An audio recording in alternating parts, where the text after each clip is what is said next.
Iran does not have the courage to attack Israel. Iran does not have the courage. It all emanates from Iran and nobody is talking about that, which is the most unfortunate part. You just think that if a person has cancer, you can just put Band-Aid and get rid of it. That's just how Turkey is. They'll scream Islamophobia, they'll beat their chests and they're going to play the victim card. Jen friends, I'm Major Gaurav Arya and you're watching the CHANAKYA Dialogues English. Like this video, subscribe to our channel and do not forget to press the bell icon. Now friends, I have news and America has started airstrikes. Now, these airstrikes are against Iran-backed forces in Iraq. I'm sure you know that Iraq is Shia majority just like Iran. It's just that they were ruled by Sunnis for a very long time, but Shia population is larger than the Sunni population in Iraq. And this has given some sort of a path to Iran to create a militia in Iraq. And this is exactly what the Americans have done. They have conducted airstrikes on 3 sites used by Iran-backed forces in Iraq. And Defense Secretary Lloyd Austin describes strikes as necessary and proportionate. Now, US forces are posted in Iraq. And they have been under attack by Iran-backed militias here. But my problem is different. I'll talk about the other things like Iran-affiliated Kaitab Hezbollah on Erbil Air Base, injuring 3 US personnel and all that. You see, I don't understand why they are not getting to the root of the problem. I fail to understand this. All these things, all these organizations, whether it is the Kaitab Hezbollah or the Hezbollah or Hamas, or the Houthis, everybody is being backed by Iran. So what is the point of bombing all these terror organizations? I don't understand. What they could do, or what the plan should be, is to go to the source and eliminate from the source. The source is Iran. It is those mad mullahs in Tehran. They are the source of all the terror, and I think that should be addressed. Now, President Biden and Secretary Austin expressed readiness to take further measures to protect US interests. Now, you see, it's psychological, this entire game. And the reason why it is psychological is that America must remind the world from time to time that it is a superpower. And you don't do that by tucking your tail between your legs and leaving Afghanistan in the middle of the night. You might have done it because of the Doha Accords, and you might have done it because there is an understanding, or there was an understanding between you and the Taliban. When I say you, I mean the US and Taliban, and you left under that understanding, but the manner in which you left was extremely shameful, and people remember all these things. So if America wants to be, recognized as a global superpower, you can't have these 2-penny terrorists attacking you and injuring and killing your soldiers, or at least injuring your soldiers. And after injuring your soldiers, also attacking your bases, damaging your infrastructure. Kaitab Hezbollah, founded in 2007 with Iranian support, is a Shiite militia declared a foreign terrorist organization by the US in 2009. Attacks on the US troops in Iraq have increased amid Israel-Hamas conflict, causing concerns about regional stability. Approximately 2,500 troops are in Iraq and 900 in Syria to prevent a resurgence of the Islamic State group. Now, see, it's pretty simple. The problem here is Iran. Very clearly, whether it's the Red Sea problem, whether it's the Hamas problem, Hezbollah, the Kaitab Hezbollah, you name it here. It all emanates from Iran and nobody is talking about that, which is the most unfortunate part. You just think that if a person has cancer, you can just put Band-Aid and get rid of it. It needs chemotherapy. You can't cure cancer with Band-Aid. And there is a time when the entire world will say what I'm saying. Today only Israel is saying it. And I'm amongst the few individuals who are publicly saying it, but there will come a time when you will realize that mollycoddling Iran does not help. Mollycoddling Iran. Iran needs a regime change. And it's only a proper regime change, a proper democracy in Iran, that will ensure the safety of the world. Now, they are threatening everybody. They are threatening everybody because they know that even America, the Kaitab Hezbollah, they attack American bases. Americans, send a couple of missiles their way. How is it going to change anything on ground? You kill a few Kaitab Hezbollah guys, they will come back at you. They have more and more recruits. The Kaitab Hezbollah started in 2007 with Iranian support, this one of the half a dozen or 1 dozen terror outfits in and around the Middle East that are funded by Iranian money. And we discussed this hypocrisy yesterday, ladies and gentlemen, and I'll discuss this hypocrisy again today. Turkey has intensified airstrikes in Syria and northern Iraq. So, outlawed Kurdistan Workers' Party, right?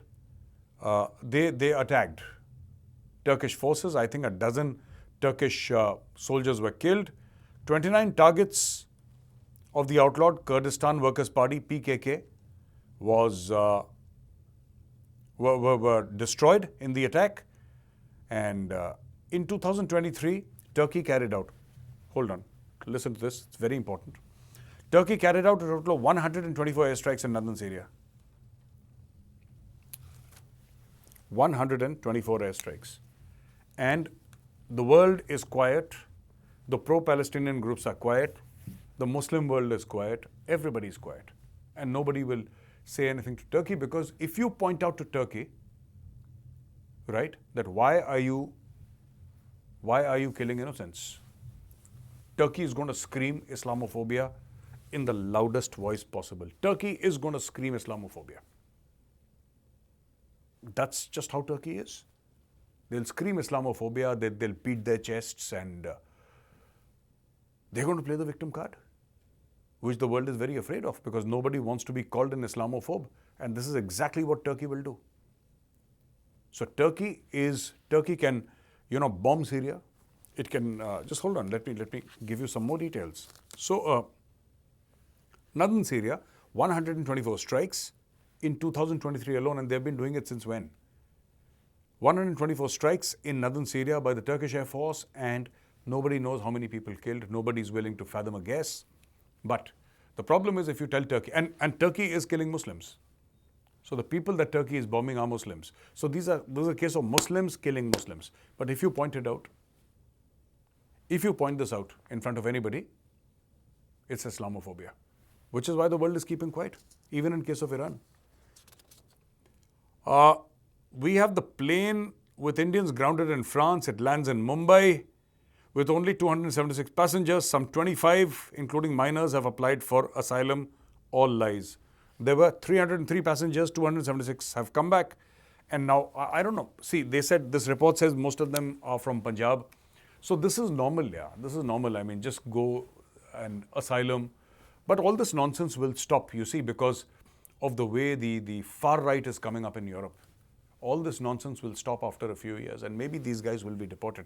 I don't know whether they're going to be given asylum or not, but it's okay for them to lie about their own country as long as they get a permanent stay in a foreign country where they can possibly drive a taxi. I don't know what they want. Ladies and gentlemen, on another news, Iranian General Sayyid Razi Mousavi, longtime advisor of the Iranian paramilitary Revolutionary Guards in Syria, has been killed in an Israeli airstrike. So the Israeli airstrike in Damascus killed Iranian General Sayyid Razi Mousavi, and he's a very senior person in the pecking order. And the Iranian president, Ibrahim Raisi, threatened that the Israeli regime will definitely pay for this crime.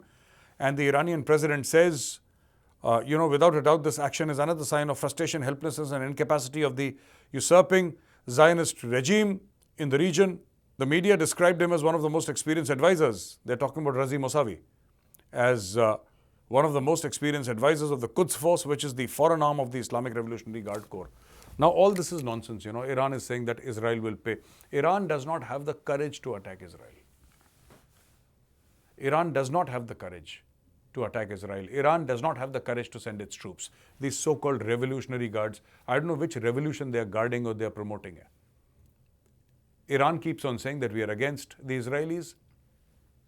We don't like the Israelis. We want to kill the Israelis. We want to finish off the Jews. That's what they keep on saying. So why don't you go and fight the Jews? All you have to do is land up in Gaza. Meet the idea of their fight, but they will not. Like the Pakistanis are terrified of the Indians, the Iranians are terrified of the Israelis.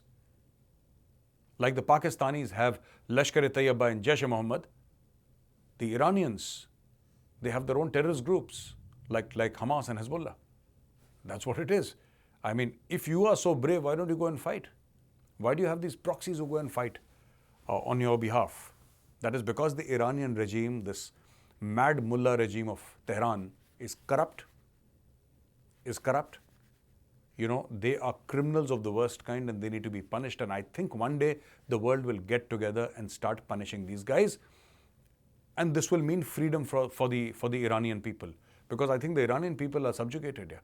The Iranian people need freedom. The Iranian people need to get out and, you know, enjoy their freedom rather than living under the shadow of these crazy mullahs in Tehran.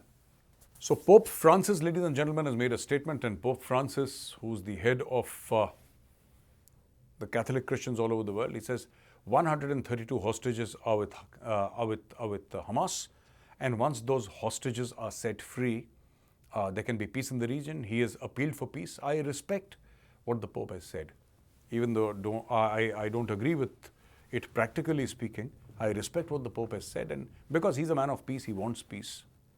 Naturally, he wants peace. So he's going to say that. He's not going to say go fight. He's going to say stop fighting. But I think the problem is not going to be resolved by, Hamas freeing those hostages here. Hamas will just attack more and more. They'll keep on attacking. They'll keep on attacking till the time Hamas is finally taken out of the equation. And I think that is what the Israeli military is seeking. That is what the Israeli political leadership is seeking, because the world is talking about ceasefire. The world is talking about peace, but nobody is giving assurance to Israel that, hey, don't worry, we've got your back. Let's stop fighting. Don't worry, don't fight. And we guarantee that there is going to be no further attack from Gaza. Nobody's saying that, because people know they're not in a position to make that guarantee. They can't give that guarantee. You can't make that promise at all to the people of Israel, because it would be a false promise. And the Israelis know, and the world knows, that Hamas will attack again and again. Hezbollah will attack again and again. Unless the time the Hamas and the Hezbollah are totally and absolutely uprooted and decimated, like Netanyahu said, every Hamas guy is a dead man walking.